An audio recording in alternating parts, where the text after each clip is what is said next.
Bom, pessoal, na última aula nós concluímos o conteúdo falando sobre desinências nominais, certo? A gente vai dar continuidade agora falando sobre desinências verbais, tá certo? Vale lembrar que essas desinências, elas na verdade traduzem a possibilidade de variação das palavras, tanto dos nomes quanto dos verbos, tá certo? E agora a gente vai falar essencialmente desses potenciais de flexão dos verbos que são as desinências verbais, tá certo? Então vamos lá. São duas delas. Nós temos desinências em modo temporal e desinências de número pessoal, tá certo? São conhecidos como morfemas cumulativos. Por que morfemas cumulativos? Porque cada um desses morfemas acumula duas funções, tá certo? Ou seja, observem que uma desinência representa duas flexões, duas variações da forma verbal. A variação de número de pessoa, a variação de modo e tempo. Essas desinências são chamadas de desinência de tempo e modo, desinência de número e pessoa, ou desinência modo temporal, desinência número pessoal. Então observem como é que funciona essa flexão. Observa bem, se tomarmos como exemplo a palavra estudávamos, nós temos estudo, que funciona como radical, como vocês veem aqui, ó, a, que junta-se ao radical para formar a vogal temática, representando a primeira conjugação, tá certo? E o vá e o mos, que representam justamente essas duas desinências que determinam a flexão dessa forma verbal. Sendo morfemas cumulativos, ó, o vá, por exemplo, quando a gente diz estudava, quando a gente fala estudava, nos remete a passado e certo. Passado, tempo, certo, modo indicativo, tá certo? Portanto, uma desinência que representa o modo e o tempo desta forma verbal. O mos, quem é que estudamos? Nós, primeira pessoa do plural. Primeira pessoa, plural, flexão de número, tá certo? Portanto, esse mos também acumula uma dupla possibilidade, uma dupla flexão. A flexão de número e a flexão de pessoa. Então, para flexionarmos essas formas verbais em modo e tempo e em número e pessoa, a gente precisa justamente dessas desinências verbais, tá certo? Estas desinências, elas estão, digamos assim, elas são determinadas, tá bom? Pela vogal temática, tá bom? Que é, na verdade, ó, um morfema classificatório, tá certo? Esse morfema classificatório, chamado vogal temática, tem o poder de preparar a palavra para receber as desinências, para receber as terminações, para receber as possibilidades de flexão que uma palavra possa admitir. Por exemplo, as verbais são elas, ó, a, e, i, tá bom? Então, observe que ela se junta aos radicais para formar os temas. Canta, começa a contribuir para a possibilidade significativa da palavra, tá certo? O E se junta ao radical para formar o tema vende, o I se junta ao radical para formar o tema dorme. Então, esse A, esse E e esse I representam, na verdade, três conjugações a que os verbos possam pertencer. O A representa verbos de primeira conjugação, o E representa verbos de segunda conjugação, o I representa verbos de terceira conjugação, tá certo? Essas conjugações verbais, elas determinam, na verdade, para cada uma delas, que tipo de desinências vão aparecer na conjugação desses verbos, tá certo? Por isso que a gente diz que a vogal temática, ela prepara a palavra para receber as terminações. Porque, a partir do momento em que nós temos a vogal temática A, que determina a primeira conjugação, então para aquela forma verbal a gente só vai atribuir, na verdade, desinências de primeira conjugação. E assim sucessivamente. Nos nomes, tá certo? Essas vogais temáticas são A, E e O, tá certo? Não são morfemas de gênero porque não há um par de opostos, ou seja, essas vogais temáticas só vão aparecer em palavras que só tem uma possibilidade de flexão quanto ao gênero, por exemplo. Ou ela é masculina ou ela é feminina. Por exemplo, ó, se a gente levar em consideração carta, a palavra carta, não existe uma forma oposta quanto ao gênero, por exemplo. Não existe carto no masculino, certo? Então, esse A aqui ele não vai representar uma desinência de gênero, mas uma vogal temática nominal. Embarque, por exemplo, este representa, na verdade, uma vogal temática e não uma desinência, até porque não existe uma desinência certo? Que indique masculino ou feminino quanto à condição de gênero. Livro, este O que termina aqui, por exemplo, também representa uma vogal temática, porque se junta ao radical formando o tema e não há um oposto no que diz respeito ao gênero para essas palavras. Então, a que conclusão devemos chegar quanto ao uso dessas vogais temáticas nominais, quando é que elas vão aparecer? Elas só aparecem em palavras que não há um par de opostos no que diz respeito ao gênero, tá certo?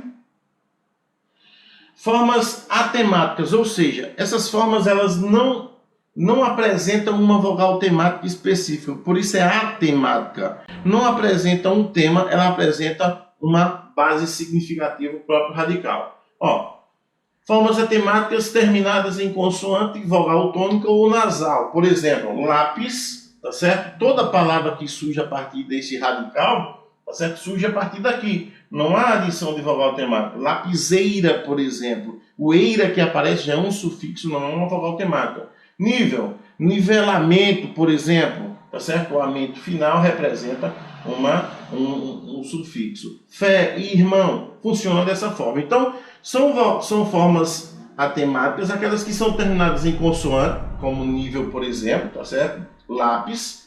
Terminadas em vogal tônica, como fé, tá bom? Ou ainda terminadas em vogais nasais, encontros nasalizados. A gente sabe que este ão representa um fonema nasalizado, portanto, configurando aí estas quatro formas como formas atemáticas, tá certo?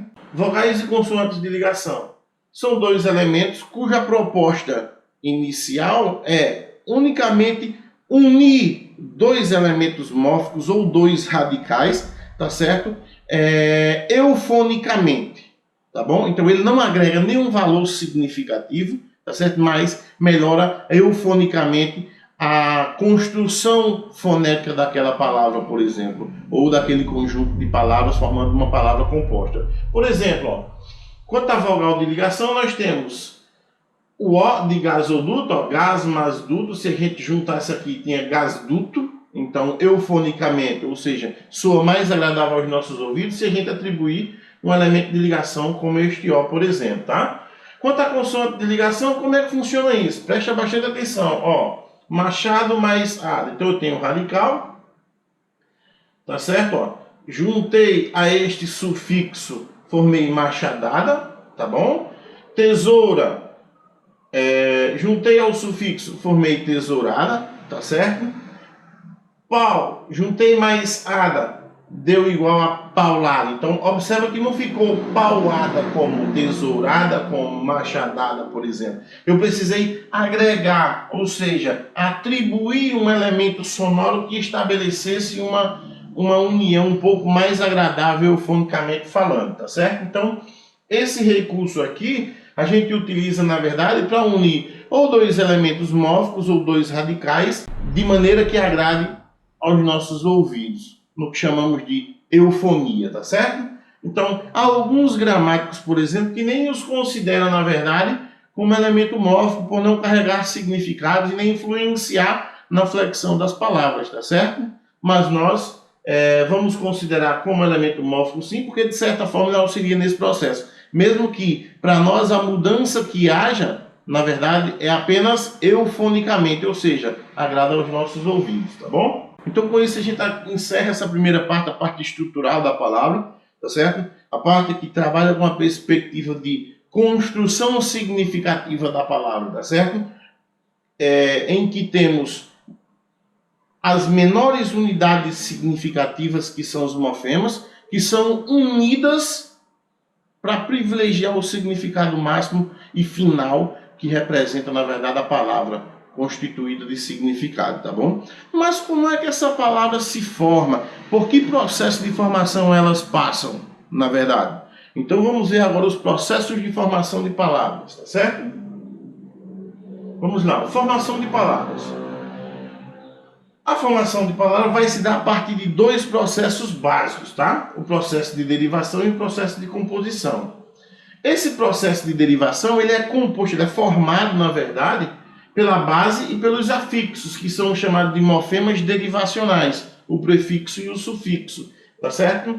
A derivação, ela centra-se na relação da palavra primitiva com a palavra derivada. Então, esse processo de derivação, ela tem uma base na significação da palavra primitiva, ou seja, o seu princípio, a sua origem está centrada na palavra primitiva. A derivada é o resultado. É uma construção em que adicionamos afixos, que são morfemas derivacionais, a uma base que gera um resultado, e esse resultado vai ser a derivação.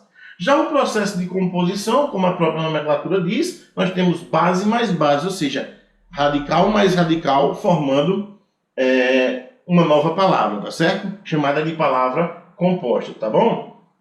Então vamos aqui, ó. Processo de formação de palavra é chamado de derivação, tá? Então nós temos a derivação prefixal, que tem como estrutura o prefixo mais a base, ou seja, um elemento que se coloca antes do radical, tá certo? Para gerar uma nova possibilidade significativa. Por exemplo, nós temos como radical a forma verbal por, tá certo? Ao atribuir um prefixo, nós formamos antepor. Tá certo? Então nós temos uma nova significação que foi formada a partir da junção deste prefixo mais este radical. Então desta forma nós temos o que chamamos de derivação prefixal ou simplesmente prefixação. Internacional segue o mesmo padrão, tá certo? Ó, nacional, adjetivo, tá bom? Inter, prefixo que foi adicionado a este radical formando a nova palavra chamada de internacional. Por que há essas classes gramaticais aqui? Porque, como foi mencionado na aula anterior, quando a gente falou desses morfemas derivacionais, a gente viu que os prefixos eles se juntam aos radicais e eles não alteram a classe gramatical da palavra. Tá certo? Elas permanecem na mesma classe gramatical, embora mude o seu significado. Tá bom? O mesmo acontece aqui, ó, in mais quieto forma inquieto, desinquieto da mesma forma, tá certo? Unindo prefixo mais radical, nós formamos uma derivação. Já na derivação sufixal, tá certo? Nós temos a base mais o sufixo, ok? Radical mais o elemento derivacional que vai formar uma nova palavra. Aqui, nessa construção, na adição de um sufixo, a classe gramatical ela pode ser mudada, não necessariamente ela vai ser mudada, tá certo? Há algumas situações em que se muda a classe gramatical, outras que não se alteram, tá bom? Então nós temos, por exemplo, nação, que é um substantivo, adicionei o sufixo ao para formar a nova palavra nacional, tá certo? Então observa que aqui já houve uma mudança, ó, nação é substantivo, a palavra derivada, tá certo? Com a adição desse sufixo foi formado, na verdade, um adjetivo que pertence a uma outra classe gramatical. É aquilo que eu disse, pode ou não alterar. Aqui, por exemplo, sapato mais eiro, sapato, base significativa, ou seja, radical, tá certo? E eiro, sufixo, tá bom? Então nós formamos o que chamamos de sapateiro. Observe agora que aqui, ó, nós tivemos o radical mais o sufixo, né? O radical representado por uma forma substantiva. Ao adicionar o sufixo eiro, por exemplo, a gente formou uma nova palavra chamada de sapateiro, que também é substantiva. Então aqui não mudou a classe gramatical. É como eu disse, ela pode ou não ser alterada com a adição do sufixo. Lembrando que no prefixo ela não muda a classe gramatical, muda só a composição significativa, semântica, né? O mesmo acontece aqui. Muda a construção semântica e pode também mudar a classe gramatical. Próximo. Derivação prefixal e sufixal. É, na verdade, a adição desses dois processos, a soma desses dois processos, tá bom? O processo de derivação prefixal mais o processo de derivação sufixal. É importante compreender isso porque, ao eliminar um desses processos da palavra constituída por ele, tá certo? O outro processo vai existir. Ou seja, se eu eliminar o prefixal, o sufixal existe. Se eu eliminar o sufixal, o prefixal vai existir. Tá bom? Então, preste atenção. Infelizmente. A palavra infelizmente tem sua origem na base feliz, tá certo? Ó, primeira derivação prefixal. Para formar infeliz, eu adicionei o prefixo in a feliz, alterei o significado que era positivo, passou a ser um significado negativo agora, então perspectiva nova, significativamente falando, tá bom? Então, infeliz é uma nova palavra formada pelo processo de derivação prefixal ou prefixação. Segundo processo, derivação sufixal. O que eu fiz? Peguei infeliz, que era a base que eu já tenho aqui, ó, de uma derivação prefixal, e somei a ele o sufixo mente, que dá uma ideia de possibilidade. Então agora eu formei infelizmente. E se eu separar, eu vou ter mais feliz mais mente. Então observem vocês que, para representar essa soma, né, e ficar mais claro que representa, na verdade, uma soma, se eu eliminar o felizmente existe. Se eu eliminar o mente, infeliz existe. Então, eis aí o que temos como processo de formação de palavras chamado de derivação prefixal e sufixal. É, na verdade, a adição desses dois processos, a soma desses dois processos, tá bom? O processo de derivação prefixal mais o processo de derivação sufixal. É importante compreender isso, por quê? Porque ao eliminar um desses processos da palavra constituída por ele, tá certo? O outro processo vai existir. Ou seja, se eu eliminar o prefixal, o sufixal existe. Se eu eliminar o sufixal, o prefixal vai existir. Tá bom? Então, preste atenção. Infelizmente. A palavra infelizmente tem sua origem na base feliz. Tá certo? Ó, primeira derivação prefixal. Para formar infeliz, eu adicionei o prefixo a feliz, alterei o significado que era positivo, passou a ser um significado negativo agora, então perspectiva nova, significativamente falando, tá bom? Então, infeliz é uma nova palavra formada pelo processo de derivação prefixal ou prefixação. Segundo processo, derivação sufixal. O que eu fiz? Peguei infeliz, que era a base que eu já tenho aqui, ó, de uma derivação prefixal, e somei a ele o sufixo mente, que dá uma ideia de possibilidade. Então agora eu formei infelizmente.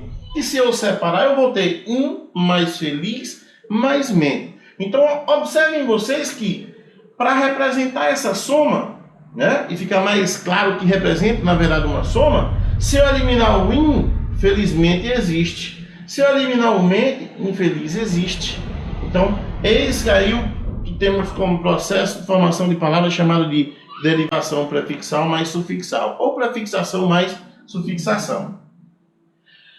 Parassíntese, ou derivação parassintética, é um processo que apresenta a mesma estrutura da anterior, da derivação prefixal e sufixal. Eu tenho prefixo mais base mais sufixo. O diferencial é que, neste processo, a adição desses elementos derivacionais são simultâneos, ou seja, ao mesmo tempo, precisam estar lá, os dois, tá certo? De tal forma que se eu eliminar um deles, a palavra inexiste, tá bom? Então, ó, o que eles formam, na verdade? Verbos de mudança de estado, adjetivos com terminação ada. Por exemplo, envelhecer, condição verbal, né? Ó,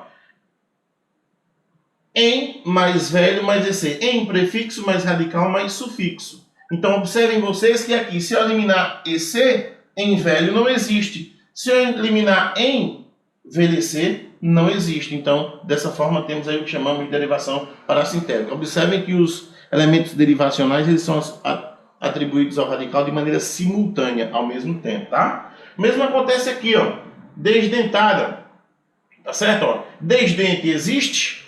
Não existe. Dentada existe? Sim. Não nessa perspectiva aqui, ó, significativa, não fazendo parte desse conjunto significativo. Mas existe a palavra dentada, tá? Por isso que não apareceu aqui. Mas, se eu eliminar o ada, por exemplo, o sufixo, então a derivação prefixal não vai existir. Então nós temos aqui o que chamamos de derivação parassintética. Lembra? Na derivação prefixal e sufixal, nós temos a adição dos dois processos. Eliminei um, o outro existe. Eliminei o outro, um existe. Aqui não. Aqui pode até existir um processo aqui, ó, mas não existe com a presença do prefixo sem o sufixo, tá bom?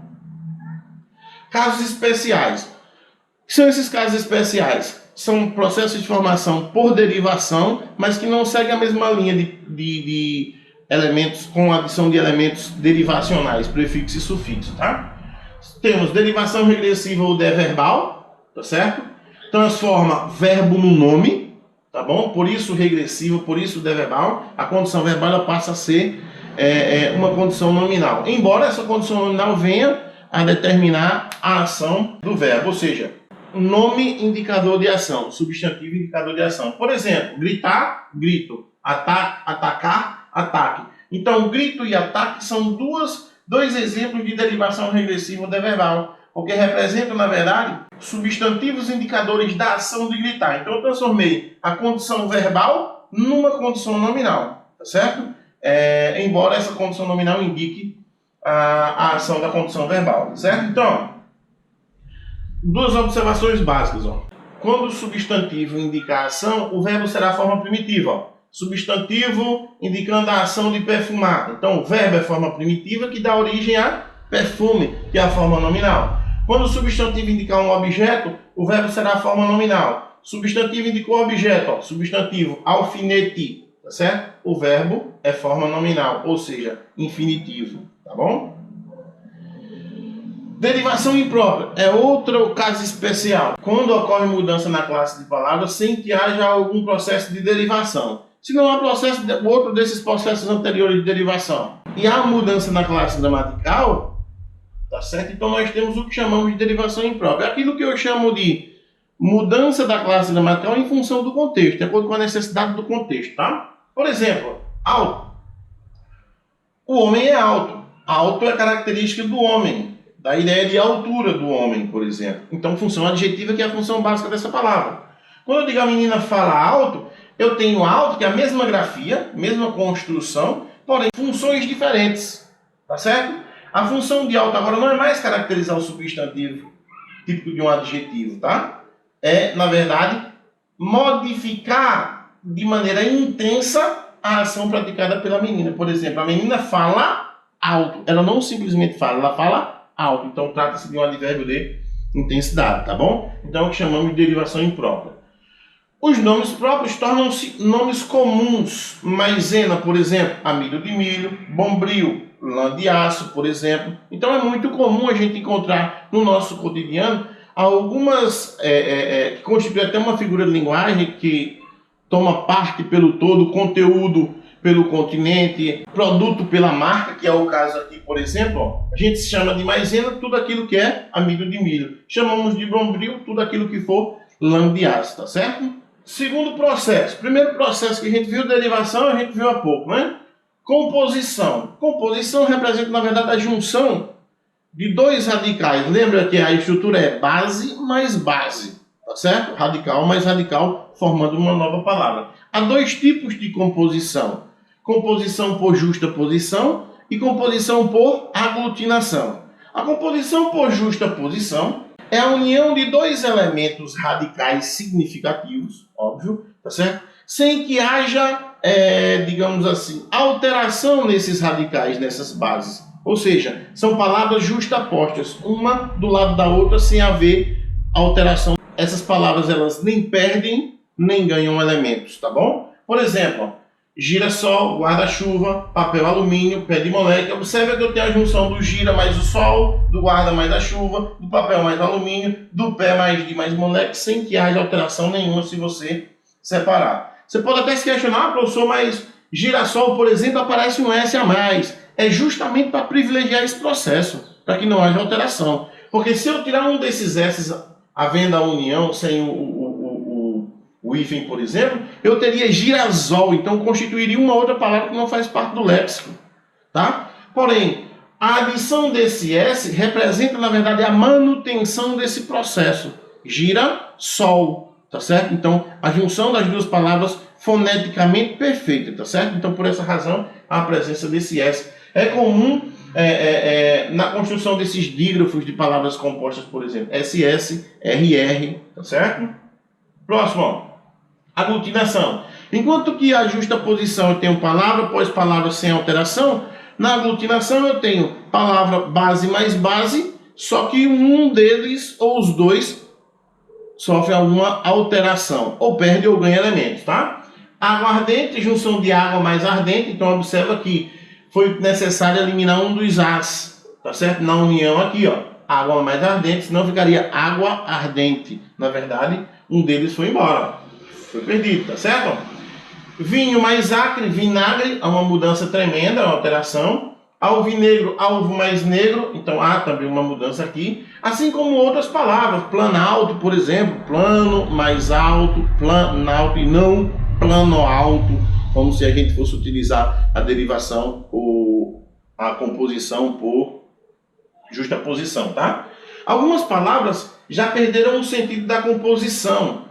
Essas palavras elas caíram no esquecimento, em arcaísmo, ou se transformaram no que chamamos de variação histórica, que a gente já viu em sala de aula. Ó. Embora, por exemplo, em boa hora. Então, embora representa hoje uma variação histórica. fidalgo, filho de algo, você que vem de vós me ser, tá certo? Então essas estruturas elas caíram no esquecimento, formando essas novas que representam, na verdade, a variação histórica, tá bom? Casos especiais desse processo de formação de palavras são aqueles mais, digamos assim, particulares, tá? O hibridismo, que é a junção de elementos de línguas distintas, tá certo? Para ser utilizado na língua portuguesa, para formar a palavra da língua portuguesa.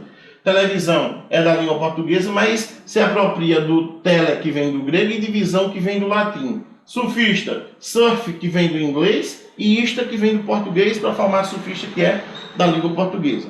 Existem diversas palavras, se vocês pesquisarem, vocês vão encontrar um universo enorme. Até algumas palavras que a gente usa no dia a dia que jamais a gente imaginaria que fosse um hibridismo, tá? Abreviação. Sampa em lugar de São Paulo, ó, tá certo? Pneu no lugar de pneumático, quilo no lugar de quilograma, moto no lugar de motocicleta e foto no lugar de fotografia. Essa abreviação é muito comum que a gente utilize a abreviação e não as formas desenvolvidas. São Paulo nem tanto, mas pneumático, por exemplo, a gente praticamente nunca utilizou na prática. A gente conhece a palavra, mas a gente não diz o pneumático do meu carro murchou ou furou. A gente não diz isso, a gente diz só simplesmente o pneu do meu carro murchou, tá? Então, eis exemplo de abreviação. Abreviatura, lá abreviação vocabular, aqui é a abreviatura das palavras, tá? Doutor Aquilo Tocantins, por exemplo, tá certo? É um tipo de abreviatura. A sigla é também um outro processo de formação. Vejam, estou falando de abreviatura, são, na verdade, iniciais com outras letras, mas eles representam significativamente um contexto, uma situação. Por isso, são chamados de processo de formação de palavras, tá bom? Sigla, a gente conhece como a junção das iniciais das palavras de determinadas instituições sociais, políticas, econômicas, religiosas e por aí vai, tá certo? Para formar de maneira sintética essa nomenclatura, essa formação de palavras, tá certo? Então nós temos IBIUSE, Unesp, SBT, HB e Rio de Janeiro, por exemplo, tá bom? Sistema Brasileiro de Televisão, Rio de Janeiro, ONU, Organização das Nações Unidas, OMS, Organização Mundial de Saúde, que faz parte do momento. Outros dois processos, onomatopeia, são aquelas palavras que representam graficamente alguns ruídos, sons de animais e ou coisas, tá certo? Cocoricó, né? O som da galinha cacarejando lá, poft, o barulho de uma pancada, mugir da vaca, do boi, tá certo? Então, a onomatopeia assume essa postura. É também considerado uma figura de linguagem. Neologismo, neo, novo, logismo, palavra nova, constituída em função de uma necessidade comunicativa. Há quem diga que é, na verdade, uma fragilidade da língua portuguesa quanto ao processo comunicativo, ou seja, uma situação comunicativa em que eu preciso me comunicar e eu não tenho no meu léxico uma palavra que traduza aquilo que eu preciso naquele momento, eu crio essa nova palavra e aí, ao fazer isso, a gente dá o nome de neologismo. Eu não diria que fosse uma fragilidade da língua, tá? Mas uma fragilidade do falante, na verdade, tá bom? Deletar é uma delas, tá certo? Lance, piriguete e por aí vai, tuitar e outras tantas, tá? Empréstimo linguístico, quando a gente toma emprestada a palavra de outros idiomas para a gente utilizar na língua portuguesa, como internet, como abajur, como ketchup e por aí vai, tá? E o cruzamento vocabular, que popularmente é aquilo que a gente chama de junção das palavras, é uma espécie de composição, tá certo? Mas toma como base significativa as duas palavras para formar essa nova, significativamente como se tivesse como se representasse os dois significados. Portunhol, português e espanhol, showmício, show e mício, tá bom? Então, nem é show nem é mício, é aquilo que fica no meio, tá bom? Nem representa um show, nem é um comício, tá bom? Tá no meio termo. Nem é português, nem é espanhol, tá ali no meio termo, tá certo? Com isso a gente conclui essa etapa, tá certo? Esse conteúdo de estrutura e formação de palavras, tá bom? Eu vou passar em seguida uma atividade para vocês, tá certo? Continuem se cuidando, continuem em casa e até breve, tá bom? Até o próximo encontro. Até mais.